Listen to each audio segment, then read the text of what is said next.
Praise God ప్రియమైన దేవుని బిడ్డలారా, ఈ ఉదయకాల సమయంలో ఈ అనుదిన వాగ్దాన కార్యక్రమం ద్వారా ఈ విధముగా మిమ్మల్ని కలుసుకున్నటకు దేవుడు నాకు అనుగ్రహించిన గొప్ప భాగ్యాన్ని బట్టి దేవాతి దేవునికి ఎంతగానో కృతజ్ఞతాస్తుతులు చెల్లించున్నాను. అదేవిధంగా ఈ అనుదిన వాగ్దాన కార్యక్రమాన్ని వీక్షించున్న మీ అందరికీ ప్రభు పేరిట వందనాలు తెలియజేస్తున్నానండి. అయితే ప్రియమైన దేవుని బిడ్డలారా, మీ అందరి కొరకు మేము ప్రార్థన చేస్తున్నాం. మా కొరకు, మా పరిచయ కొరకు మీ ప్రార్థనలో జ్ఞాపకం చేసుకునవలసిందిగా ప్రభు అయిన యేసుక్రీస్తు నామములో మీ అందరినీ కోరుచున్నాను. ప్రియమైన దేవుని బిడ్డలారా, ఈ దినము ప్రభు మీకు ఇచ్చే వాగ్దానము ద్వితీయోపదేశ కాండము 30వ అధ్యాయం 9వ వచనంలో ఉన్నది. ఆ వాగ్దాన వచనాన్ని నేను మీ కొరకు చదువుచున్నాను. ప్రార్థనాపూర్వకంగా ఆలకించవలసిందిగా ప్రభు అయిన యేసుక్రీస్తు నామములో మీ అందరినీ కోరుచున్నాను. ఆ వాగ్దాన వచనము ఈ విధంగా రాయబడి ఉన్నది. మరియు నీ దేవుడైన యెహోవా నీ చేతి పనులన్నిటి విషయంలోనూ, నీ గర్భఫల విషయంలోనూ, నీ పశువుల విషయంలోనూ, నీ భూమి పంట విషయంలోనూ నీకు మేలగునట్లు నిన్ను వర్ధిల్ల చేయను. హల్లెలూయా, హల్లెలూయా. ప్రియమైన దేవుని బిడ్డలారా, ఈ వాగ్దానాన్ని దేవుడు మోషే ద్వారా ఇశ్రాయేలు ప్రజలకు ఇచ్చినట్లు దేవుని వాక్యంలో మనం చూస్తుంటాం. అయితే ఈ సందర్భాన్ని ఒకసారి మనం జ్ఞాపకం చేసుకున్నట్లయితే, ఇశ్రాయేలు ప్రజలు ఎప్పుడైతే వారి పాపములను గుర్తెరిగి, వారు తెలుసుకొని, వారి పశ్చాత్తాపపడి దేవుని మాటలను వినడానికి, దేవుని మాటలు విని దాని ప్రకారంగా జీవించడానికి వారు ఎప్పుడైతే ముందుకు వస్తారో, వారు ఎప్పుడైతే దేవుని మాటకు ప్రాముఖ్యతనిస్తారో, దేవుని మాటని వినుటకు ప్రాముఖ్యతనిస్తారో, దేవుని మాటను అనుసరించుటకు ప్రాముఖ్యతనిస్తారో, అప్పుడు దేవుడు ఈ వాగ్దాన ఆశీర్వాదాలన్నింటినీ ఇశ్రాయేలు ప్రజల పట్ల నెరవేరుస్తానని తెలియజేస్తూ ఈ వాగ్దాన దీవెనలను మోషే ద్వారా ఇశ్రాయేలు ప్రజలకు దేవుడు తెలియపరిచినట్లు దేవుని వాక్యంలో మనం చూడగలం. హల్లెలూయా, హల్లెలూయా. ప్రియమైన దేవుని బిడ్డలారా, కాబట్టి దేవుని ప్రజలను దేవుని మాటలు వినాలని దేవుడు ఆశపడుతున్నాడు. దేవుని మాటలను ఎప్పుడైతే దేవుని ప్రజలు వింటారో, ఎప్పుడైతే దాని ప్రకారంగా జీవిస్తారో, దేవుడు సమృద్ధి అయిన దీవెనలను దయచేయడానికి ఆయన ఇష్టపడే దేవుడే ఉన్నాడు. కాబట్టి ప్రియమైన దేవుని బిడ్డలారా, ఇశ్రాయేలు ప్రజలను దేవుడు ఏం కోరుకుంటున్నారంటే, వారి పాపముల విషయమే వారు పశ్చాత్తాపపడి దేవుని మాట వినడానికి, దాని ప్రకారంగా జీవించడానికి వారు ఎప్పుడైతే ముందుకు వస్తారో, దేవుడు వారి పట్ల గొప్ప వాగ్దాన దీవెనలను నెరవేరుస్తానని ఈ వాగ్దాన ఈ అధ్యాయంలో మనం చదువుకుంటున్నప్పుడు మనకు తెలియపరచబడుతుంటాయి. హల్లెలూయా, హల్లెలూయా.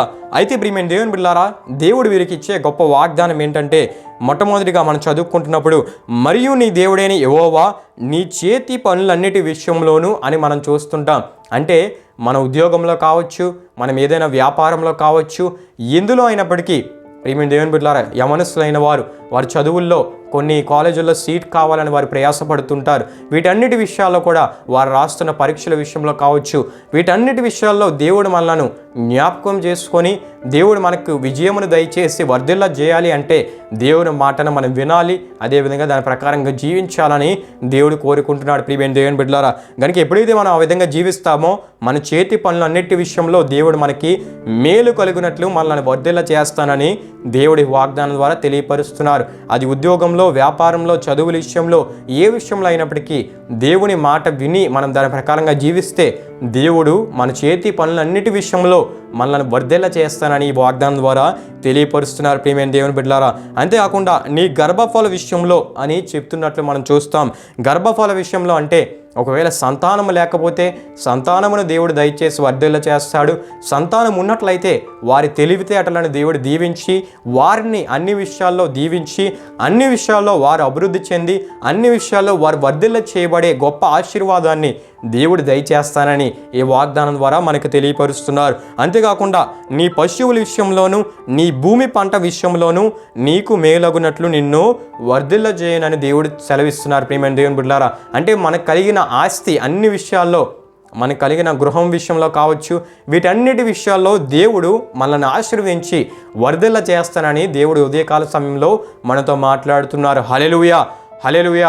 గనుక ప్రియమైన దేవుని బిడ్డలారా, దేవుడు మన యొద్దను కోరుకునేది ఏంటంటే, మన పాపముల విషయం మనం పశ్చాత్తాపపడి ఆయన మాట ప్రకారంగా మనం జీవిస్తే ఈ సమస్త దీవెనలు, ఈ సమస్త మనకు కలిగి ఉన్న సమస్తములో మనల్ని హెచ్చించి వర్ధిల్ల చేస్తానని దేవుడు ఈ వాగ్దానం ద్వారా తెలియపరుస్తున్నారు. ప్రియమైన దేవుని బిడ్డలారా, అయితే ఇంకా మనం దేవుని వాక్యంలో చూసుకుంటున్నప్పుడు ఈ వర్ధిల్ల చేయను అనే పదాన్ని మనం జ్ఞాపకం చేసుకున్నట్లయితే దేవుడు ఇంకా ఏ విషయాల్లో వర్ధిల్ల చేస్తాడంటే, మనం యెహోషువ గ్రంథం 1వ అధ్యాయం 8వ వచనాన్ని మనం చదువుకుంటున్నప్పుడు యెహోషువతో దేవుడు మాట్లాడుతూ, నీవు ఎప్పుడైతే వాక్య ప్రకారం చేయుటకు జాగ్రత్త పడతావో నీ మార్గమును వర్ధిల్ల చేసుకొని చక్కగా ప్రవర్తించదమని దేవుడు తెలియజేసినట్లు మనం చూస్తాం. దినవృత్తాంతముల 2వ గ్రంథము 26వ అధ్యాయం 5వ వచనంలో యోధా రాజైన ఉజ్జియా దేవుణ్ణి ఆశ్రయించినంత కాలము కూడా అతడు వర్ధిల్ల చేయబడినట్లు మనం చూడగలం. దినవృత్తాంతముల 2వ గ్రంథము 31వ అధ్యాయం 21వ వచనంలో దేవుని దృష్టికి అనుకూలముగా యథార్థముగా నమ్మకంగా పనిచేసిన రాజైన హిజ్కియాను దేవుడు అన్ని విషయాల్లో వర్ధిల్ల చేసినట్లు అక్కడ మనం చూడగలం. సామెతల గ్రంథం 22వ అధ్యాయం 7వ వచనంలో ఆయన యథార్థవంతులను వర్ధిల్ల చేయను అని మనం చూడగలం. 68వ కీర్తన 6వ చరణాన్ని మనం చదువుకుంటున్నప్పుడు ఆయన బంధింపబడిన వారిని విడిపించి వారిని వర్ధిల్ల చేయవాడు అని మనం చూడగలం. సామెతల గ్రంథం 28వ అధ్యాయం 25వ వచనంలో యెహోవా యందు నమ్మకముంచువాడు వర్ధిల్లును అని మనం చూడగలం. దానియేలు గ్రంథం 6వ అధ్యాయం 28వ వచనంలో దానియేలు దేవుని చేత వర్ధిల్ల చేయబడినట్లు మనం చూస్తాం. ప్రియమైన దేవుని బిడ్డలారా, హల్లెలూయా హల్లెలూయా. ఈ విషయాలన్నీ ఎందుకు తెలియజేయడం జరిగిందంటే ఇవన్నీ విషయాల్లో కూడా దేవుడు మనలను వర్ధిల్ల చేసే దేవుడే ఉన్నాడు. అంతేకాకుండా వారు ఎటువంటి ఆత్మీయతను కలిగి ఉన్నారో ఆ వచ్చిన భాగాలన్నీ చదివితే మనకి తేటతల్లగా తెలియపరచబడుతుంది. ప్రియమైన దేవుని బిడ్డలారా, గనుక దేవుని మాట ప్రకారంగా మనం జీవించి దేవుని చేత అన్ని విషయాల్లో మనకు కలిగి ఉన్న అన్ని విషయాల్లో మనం వర్ధిల్ల చేయబడదాం. అట్టి కృపా భాగ్యాన్ని దేవుడు మనందరికీ దయచేయనుగాక. ప్రభు ఈ వాగ్దానాన్ని మీ పట్ల నెరవేర్చునుగాక. ఆమేన్. ప్రియమైన దేవుని బిడ్డలారా, ఈ వాగ్దానాన్ని ముగింపు ప్రార్థన ద్వారా మనం ముగించుకుందాం. ఈ ప్రార్థనలో నాతో పాటు అందరూ కలిసి ఏకీభవించవలసిందిగా ప్రభువైన యేసుక్రీస్తు నామములో మీ అందరినీ కోరుచున్నాను. ప్రార్థన చేసుకుందాం. మహిమా స్వరూపి అయిన మా ప్రభువా, జీవాధిపతి అయిన యేసయ్య, నీ ఘనమైన నామమునకు మహిమ ఘనత ప్రభావములు చెల్లించున్నాం తండ్రి.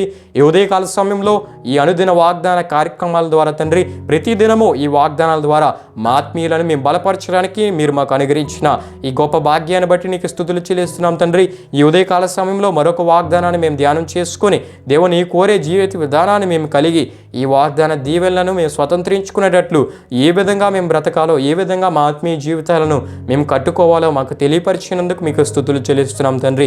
దేవా, వర్ధిల్ల చేసే దేవుడు అని ఈ వాగ్దానం ద్వారా తెలియపరిచినందుకు నీకే స్తుతులు చెల్లిస్తున్నాం తండ్రి. దేవా, ఈ వాగ్దానాన్ని వీక్షించిన ప్రతి ఒక్కరి జీవితాల్లో ఈ వాగ్దానాన్ని మీరే నెరవేర్చి వారి కలిగి ఉన్న సమస్త విషయాల్లో వారిని వర్ధిల్లింపజేసి మీరే మహిమ పొందుకోమని సమస్త ఘనతా ప్రభావములు నీకు ఒక్కడికి మాత్రమే చెల్లిస్తూ యేసు అతి పరిశుద్ధ నామంలో అడిగి వేడుకొంచున్నాం తండ్రి. ఆమేన్. యేసు రక్తమే జయం, ప్రభు రక్తమే జయం, ప్రభు రక్తం సంపూర్ణమైనది. అపవాది క్రియలకు అనంత నాశనం కలుగునుగాక. ఆమేన్. ప్రభు మిమ్మల్ని నూరంతులుగా ఆశీర్వదించునుగాక. ఆమేన్.